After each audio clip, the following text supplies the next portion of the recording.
जी हां, औरंगजेब की कब्र हटवा रहे थे देवेंद्र फडणवीस। नीतीश नायडू और अखिलेश ने रुकवाया। मोदी शाह ने लिया फैसला वापस। इनसाइड स्टोरी का बड़ा खुलासा। बहुत स्वागत है आप सभी का। आप देख रहे हैं द राजनीति का विशेष सेगमेंट खबर और विश्लेषण। मैं हूं जब्बार खान। दोस्तों, आखिर ऐसा क्या हुआ कि अचानक औरंगजेब के कब्र को हटाने का जोर इतना ज्यादा पकड़ गया कि नीतीश नायडू और अखिलेश यादव ने मानो एक साथ मिलकर के उस पर अपना एक्शन ले लिया। ऐसा क्या हुआ कि औरंगजेब के विवाद को लेकर के अबू आसिम आजमी की गिरफ्तारी की बातें छोटी पड़ने लगी और अब महाराष्ट्र ही से औरंगजेब के मजार और कब्र को दूसरे स्टेट में उठाकर फेंकने की बातें चल रही हैं। इन तमाम चीजों के बीच में राजनीतिक घटनाक्रम ने किस तौर पर नया मोड़ लिया है, जिससे बिहार, आंध्र प्रदेश और महाराष्ट्र, जिसकी आंच अब दिल्ली तक पहुंचने लगी है। विस्तार से आपको बताता हूं दोस्तों, अंत तक जरूर देखें। दोस्तों, ऐसा क्यों कहा जा रहा है कि अखिलेश, नीतीश और नायडू ने मोदी के दूत की लताड़ लगा दी? दोस्तों, जिस औरंगजेब को लेकर बीजेपी पर मुसलमानों के खिलाफ जहर उगल करके उनके प्रति नफरत फैलाने का आरोप लगता आया है, जिस बीजेपी पर औरंगजेब के बहाने मुसलमानों को गालियां देने, उन्हें जलील करने का आरोप लगता आ रहा है, जिस बीजेपी पर औरंगजेब के मुद्दे को हवा देकर बहुसंख्यकों के वोट को लेने का आरोप लगता आ रहा है, और अब उसके धागे एक एक करके खुलते जा रहे हैं। चूंकि मामला अखिलेश के नेता अबू आसिम आजमी के बयान के बाद बीजेपी के हवा देने से शुरू हुई, इसलिए अखिलेश का इस मुद्दे पर बीजेपी से लोहा लेना बनता है। मगर नीतीश और नायडू ने मोदी के दूत की क्यों क्लास लगाई?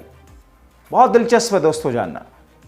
दोस्तों, बस थोड़ा सा सब्र रखिए, इंतजार कीजिए, आगे आपको विस्तार से बताता हूं। मगर उससे पहले आपको बताऊं कि जैसे ही महाराष्ट्र के मुख्यमंत्री देवेंद्र फडणवीस को लगा कि मामले में उतना मजा नहीं आ रहा, उतना ड्रामा, उतना थ्रिल नहीं हो रहा गिरफ्तारी के मैटर तक, तो उन्होंने औरंगजेब की कब्र को जहां पर है वहां से हटाकर महाराष्ट्र के बाहर करने की कोशिश शुरू कर दी।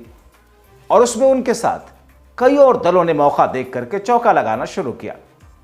मगर तभी खबर आती है कि मुसलमानों की बात करने वाले, मुसलमानों के लिए कार्य करने वाले मोदी सरकार की सबसे मजबूत बैसाखी चंद्रबाबू नायडू और नीतीश कुमार ने इस पर असहजता प्रकट की और मोदी शाह को बैकफुट पर जाना पड़ा।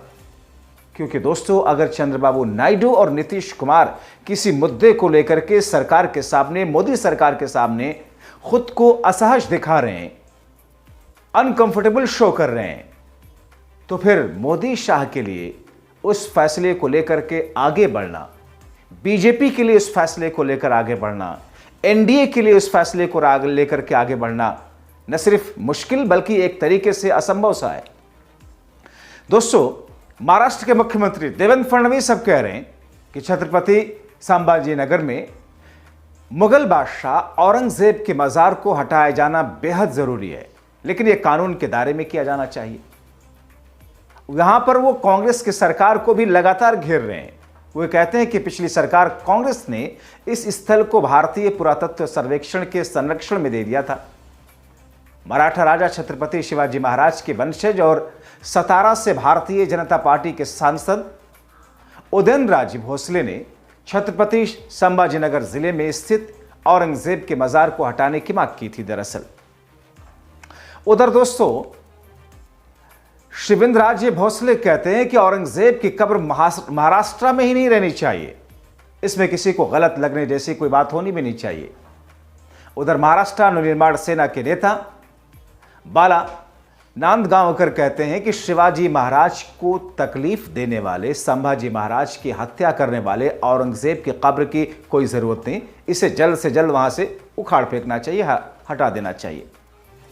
दोस्तों, इससे पहले मराठा राजा छत्रपति शिवाजी महाराज के वंशज और सतारा से भारतीय जनता पार्टी के सांसद उदयनराजे भोसले ने संभाजी जिले में स्थित औरंगजेब के मजार को हटाने की जिस अंदाज में मांग की थी और उसके बाद में जो सवाल उठे थे और उसको लेकर के देवेंद्र फडणवीस ने क्या कहा, आपको बताते हैं। वो कहते हैं कि हम सभी यही चाहते हैं, लेकिन आपको इसे कानून के दायरे में करने की जरूरत है, क्योंकि एक संरक्षित स्थल है एएसआई के जरिए। इस स्थल को कुछ साल पहले कांग्रेस शासन के दौरान एएसआई के संरक्षण में दे दिया गया था दोस्तों।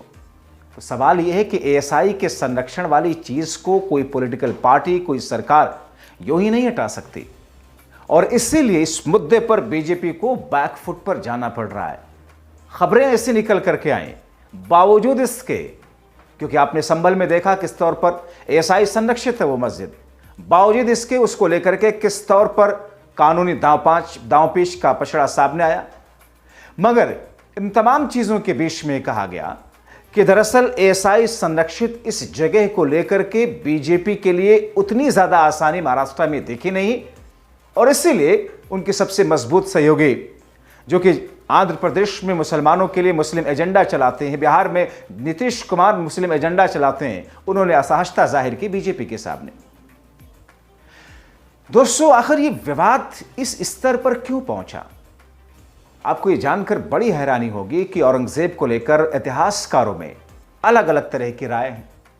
कई विश्वसनीय इतिहासकारों ने विस्तार से औरंगजेब के लिए लिखते हुए ये कहा कि औरंगजेब एक प्योर राजा था, राजशाही के लिए उसके सारे फैसले थे। उसने जहां मंदिरों को तोड़ा, कई जगहों पर मस्जिदों को भी गिराया। जहां उसने मुस्लिम समाज के संस्थानों के लिए आर्थिक सहायता दी, तो कई सारे मंदिरों के निर्माण के लिए जमीनें दी और ग्रांट दिया, आर्थिक सहायता भी दी।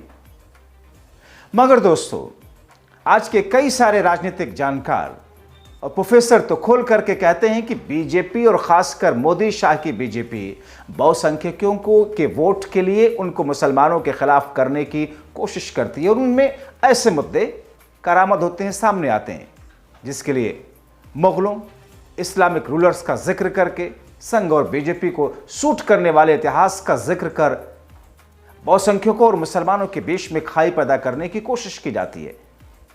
आप किसी भी निष्पक्ष सेकुलर इतिहासकार की किताब जाकर के पढ़ेंगे, अगर सारा सच आपके सामने आ जाएगा। जिस तरीके से आज औरंगजेब को लेकर के दो तरह की कैटेगरी लोगों की है, उसी तरीके से हमेशा से औरंगजेब का चरित्र ऐसा विवादास्पद रहा है कि दो तरह की बातें औरंगजेब को लेकर के लिखी जाती रही हैं। हाल में जिस तरीके से पिछले कुछ वर्षों से प्रोफेसर राम पुनियानी समेत कई सारे प्रोफेसर्स और राजनीतिक जानकार ने जिस मुखरता से बीजेपी और मोदी शाह के इस प्रोपेगेंडा को ध्वस्त करने की कोशिश की, उनके चेहरे से नकाब नोचने की कोशिश की, उनकी भाषा में वो सुनने और देखने लायक है। कई सारे ऐसे इंटरव्यूज प्रोफेसर राम पुनियानी और उन सरीखे दूसरे ऐसे बहुत सारे नॉन मुस्लिम इतिहासकार, नॉन मुस्लिम राजनीतिक जानकारों की नजर में औरंगजेब की स्थिति आप जब जानेंगे तो आप दंग रह जाएंगे कि साहब मेन स्ट्रीम मीडिया से लेकर के तमाम जगहों पर जो चर्चाएं चलती हैं या फैलाई जाती हैं, उसमें तो एक अलग ही नैरेटिव है। दोस्तों, आप जब विश्वसनीय इतिहासकारों की किताबों को पढ़ेंगे तो भी उसमें यह जिक्र तो मिलेगा ही कि औरंगजेब हो या कोई दूसरे राजा रहे हो, सब के सब ने अपनी राजशाही के लिए ही सारे कदम उठाए, मगर किसी मुस्लिम राजा की राजशाही मुस्लिम के हत्या से अगर बच रही है तो उसने मुसलमान की हत्या करने में जरा भी हिचक नहीं दिखाई।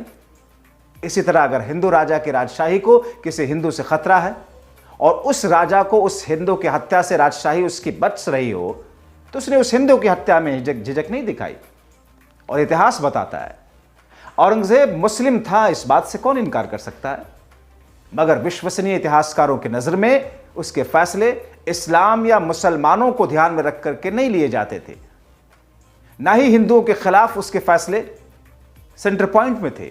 उसके फैसले सिर्फ और सिर्फ अपने राजशाही को बचाने के लिए, अपने उस पूरे रेजिम को बचाने को लेकर के हुआ करते थे। दोस्तों, अब जिस अंदाज में जो बातें इस वक्त सामने आ रही है और इस बीच में महाराष्ट्र में जो कुछ हुआ है, वो कहीं ना कहीं राजनीतिक नफा नुकसान गुणा गणित को लेकर के पार्टियों ने किया है।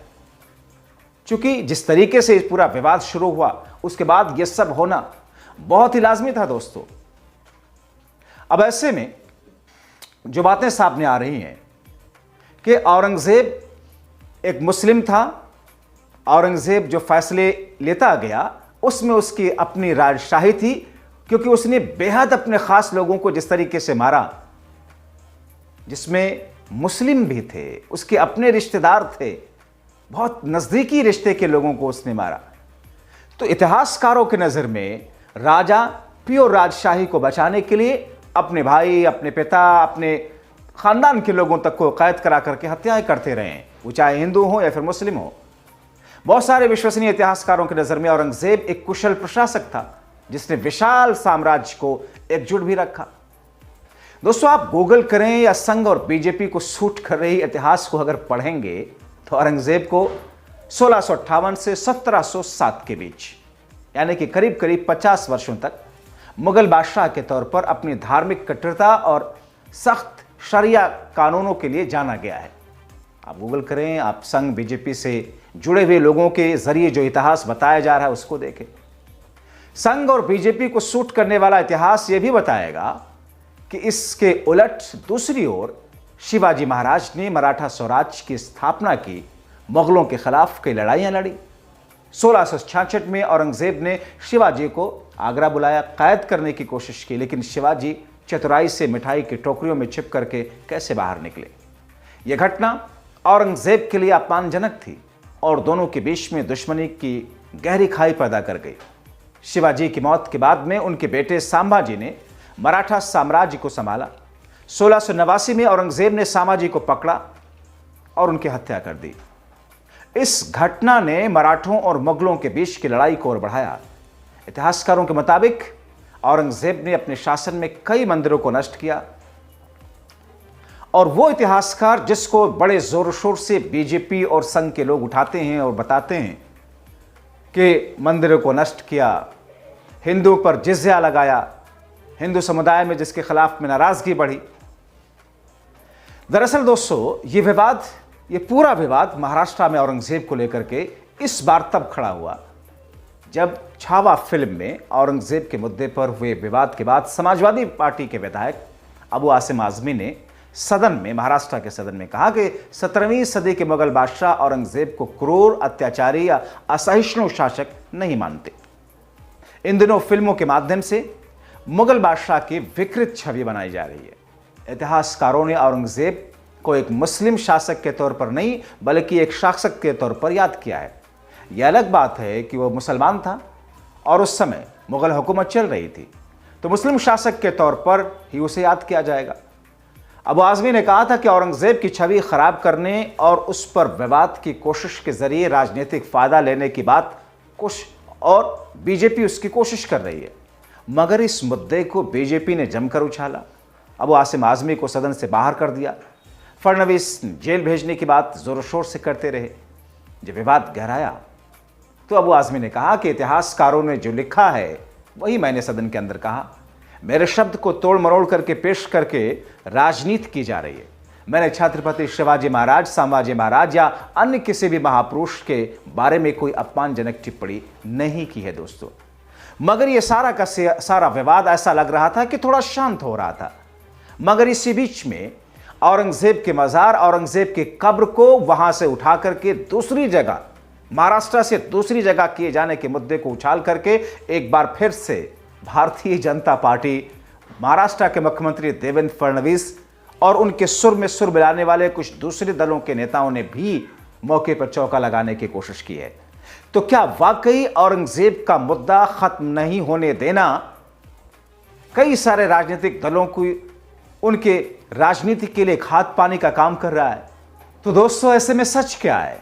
आप क्या सोचते हैं? अपनी राय कमेंट बॉक्स में जरूर लिखें। फिलहाल अभी के लिए इस वीडियो में इतना ही। आप सभी का बहुत शुक्रिया।